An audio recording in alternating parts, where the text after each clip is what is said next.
Roumanie, nouvelle manifestation contre le gouvernement et la corruption. Des dizaines de milliers de Roumains ont défilé dans les rues de Bucarest pour dénoncer la politique du gouvernement social-démocrate, le 11 août 2018.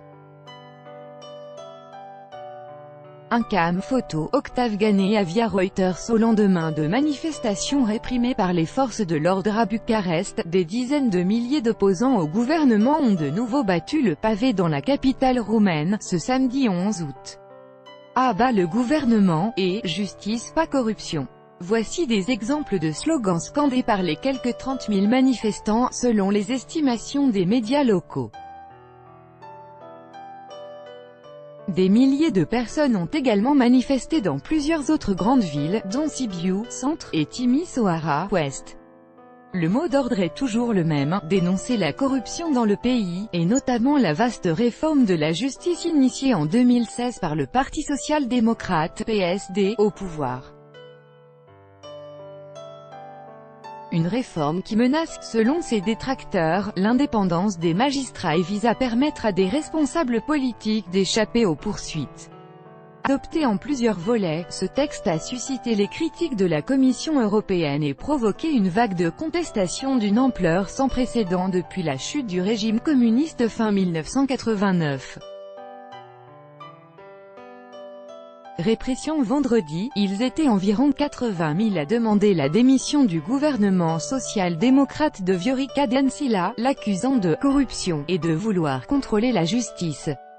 Des échauffourées opposant quelques dizaines de hooligans aux forces de l'ordre avaient fait plus de 450 blessés, dont une trentaine de gendarmes.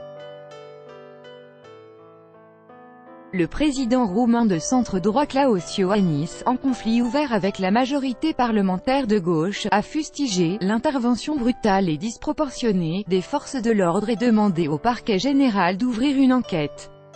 Il a reproché dans la foulée au gouvernement d'œuvrer contre les intérêts des citoyens, accusant les responsables du PSD de mener le pays vers le chaos et le désordre.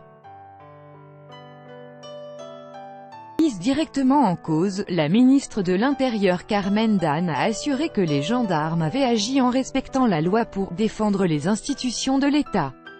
Malgré ces explications, des questions restaient en suspens sur l'intervention des forces de l'ordre, qui avaient commencé à faire usage de gaz poivré lacrymogène avant même les premiers incidents provoqués par des hooligans.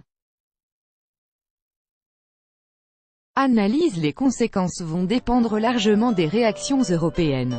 Mais pas seulement, parce que la Roumanie est un allié très important des États-Unis, c'est un pays qui a des bases de l'OTAN. Et donc il faudra voir comment il y aura une réaction ou pas de Washington.